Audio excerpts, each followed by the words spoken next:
Hello dear friends, நான் உங்கள் ஜெயிக்கண்ணா. நான் தேடி போன விஷயம் ஒன்று, ஆனால் எனக்கு கிடைச்சது வேற ஒன்று. என்னக்கா நான் சொல்கிறேன், கொஞ்சம் தெளிவாக சொல்லலாம் அப்படின்னு நீங்கள் கேட்குறது எனக்கு நல்லா தெரியுது. நான் தேடி போன விஷயம் ராவணனை தேடி போனேன், ஆனால் எனக்கு கிடைச்சது இந்திரஜித். இன்னைக்கு வீடியோ ஃபுல்லாக இந்திரஜித் பற்றி தான் இருக்கும் போது வாங்க வீடியோ போகலாம். தேவலோக சிற்பி விஸ்வகர்மா குபேரனுக்காக ஒரு பெரிய பிரம்மாண்டமான அப்படியே மாட மாளிகைகள் கூட கோபுரங்கள் கொண்டு ஒரு பிரம்மாண்டமான ஒரு நகரத்தை உருவாக்குறாரு. அந்த நகரத்தை பூஜை பண்ணி திறந்து வைக்கிறதுக்கு போறாங்க. அந்த புரோகிதர் வந்து ஞானிகளுக்கெல்லாம் ஞானி, 3 லோகங்களையும் தன் கட்டுப்பாட்டில் வச்சுக்கிற ஒரு அசகாய சூரன், 4 வேதங்களையும் 6 சாஸ்திரங்களையும் தன்னுடைய ஃபிங்கர் டிப்ஸ்ல வச்சிருக்கிற ஒரு மகா ஞானி. நான் யார சொல்றேன்னு உங்களுக்கு தெரிஞ்சிருக்குன்னு நினைக்கிறேன். நம்ம தமிழ் மன்னன் ராவணன் தான். ராவணன் வந்து குபேரனுடைய அந்த நகரத்தை திறந்து வைக்கிறதுக்கு பூஜை பண்றதுக்கு போறாரு. அவர் போய் அப்படியே அந்த பூஜை பண்ணி எல்லாம் திறந்து அந்த நகரத்துள்ள என்ட்ரன்ஸ் ஆன உடனே அப்படியே ராவணனுக்கு இப்படி ஒரு நகரம் அப்படியே பயங்கரமா அப்படியே ராவணனுடைய இதயம் அவர்கிட்ட இல்லை, அப்படியே மெய் மறந்து போயிட்டாரு, அந்த அளவுக்கு ஆயிட்டாரு. அப்படி இருக்க அப்ப எல்லாமே முடிஞ்சிச்சு, பூஜை எல்லாம் முடிஞ்சிச்சு. புரோகிதருக்கு வந்து தானம் கொடுக்கணும். அப்படி தானம் கொடுக்குறப்போ நம்மால ராவணன் வராரு. ராவணன் கிட்ட குபேரன் கேட்கறாரு, என்ன தானம் வேணும் அப்படின்னு. எனக்கு வந்து இந்த நகரம் முழுக்க எனக்கு வேணும், இந்த நகரத்துக்கு நான் அரசன் ஆகணும் அப்படின்னு சொல்றாரு. அப்படி அரசன் ஆனதும் சரி, வேற யாரும் புரோகிதர் கேட்கறது வந்து கண்டிப்பா கொடுத்தாகணும். அப்படி இருக்கும்போது சரி, நான் இந்த நகரத்தை உங்களுக்கே கொடுத்துறேன்னு சொல்லிட்டு கொடுத்துறாரு. ஆனா இந்திரனுக்கு ரொம்ப அப்படியே கோபம் பத்திக்கிட்டு வருது. யாரு இந்த ராவணன் எங்க போனாலும் அவனுடைய கட்டுப்பாட்டுல அந்த இடத்த கொண்டு வந்துடுறான். நான் இவ்வளவு பெரிய ஆளு, நான் தேவருக்கெல்லாம் அதிபதி தேவேந்திரன் என்கிட்ட யாருக்கிட்டமே இல்லாத ஐராவதம் என்கிட்ட இருக்கு, வஜ்ராயுதம் என்கிட்ட தான் இருக்கு. ஆனா இந்த ராவணன் மட்டும் இப்படி பண்றானே அப்படின்னு சொல்லிட்டு ரொம்ப கோபம் வருது. கோபம் மட்டும் இல்ல, பொறாமையும் வருது. சரி, ஏதாவது ஒரு விஷயத்துல நம்ம கிட்ட மாட்டோம்னு சொல்லிட்டு இந்திரன் வந்து அப்படியே வெயிட் பண்ணிக்கிட்டே இருக்கிறாரு.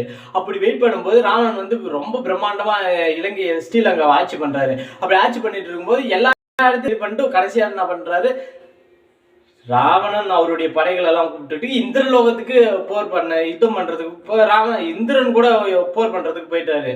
போன போது ராவணனுடைய படை வீரர்கள் எல்லாமே ஒரு சாதாரண வாள் மட்டும்தான் வச்சிருந்தாங்க. இதுதான் சமயன்னு எதிர்பார்த்துட்டு இருந்த இந்திரன் வந்து மாட்டினாங்கன்னு சொல்லிட்டு ஜம்முன்னு அப்படியே அவங்க எல்லாத்தையும் இடி மின்னல் எல்லாத்தையும் தாக்கி அவங்களுடைய ராவணன் சைடு வீரர்கள் எல்லாத்தையும் அடிச்சு ஓடுறாங்க.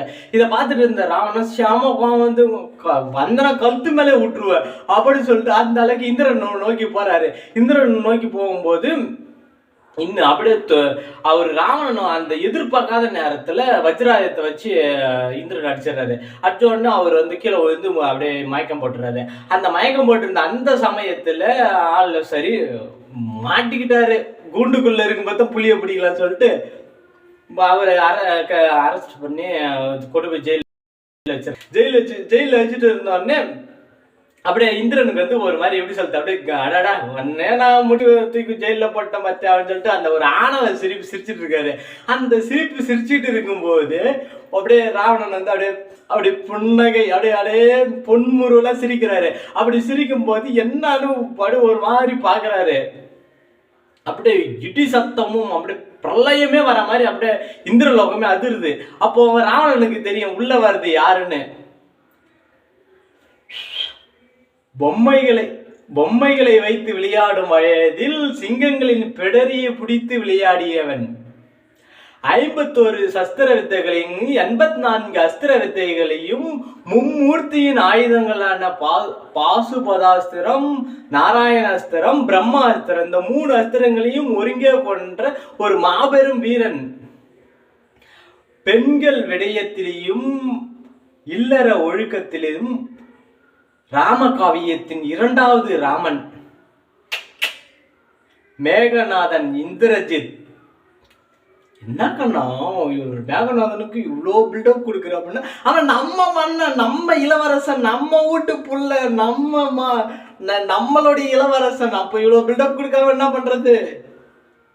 ராவணனை கூட சொல்லலாம், நீ வந்து நன்னோடத்தவன் பொண்டாட்டியை வந்து தூக்கிட்டு வந்த, அதனால பிடிக்கல, அது போல சொல்லலாம். நீ வந்து கொஞ்சம் உன்னுடைய கேரக்டர் சரியில்லை அப்படின்னு ராவணனை சொல்லலாம். நீ வந்து கட்டின பொண்டாட்டியே வந்து தீக்குளிக்க சொன்ன, நான் எவனோ ஒருத்தன் சொன்னன்றதால நீ வந்து கட்டின பொண்டாட்டியை தீக்குளிக்க சொன்ன அப்படின்னு சொல்லிட்டு ராமனையும் குத்தம் சொல்லலாம்.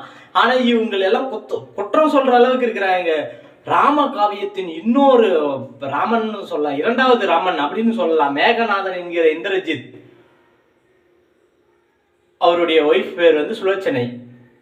மேகநாதுக்கும் சுலோச்சனைக்கும் அவ்வளோ ஒரு அப்படியே லவ்னை, அவன் பக்கத்துல வந்து அப்படியே அந்த என்ன சொல்றது, மன்மதனே இருக்கட்டும் சொல்லுவாங்கல்ல, அது போல யார் வேணாலும் இருக்கட்டும், எனக்கு வந்து என்னுடைய ஹஸ்பண்ட் அப்படிதான், அவங்களுக்கு வந்து என்னுடைய ஒய்ஃப் அப்படின்ற அளவுக்கு அவ்வளோ பெஸ்டான லவ். அந்த மாதிரி ஒரு லவ் இருந்துதான்றதே அப்படியே இப்படி சொல்றது, அப்படி எப்படி இப்படி இப்படி இப்படி எனக்கு அவங்க தான், அவங்களுக்கு நான் தான் அப்படின்ற போல பிரம்மாண்டத்தின் பிரம்மாண்டமான லவ்.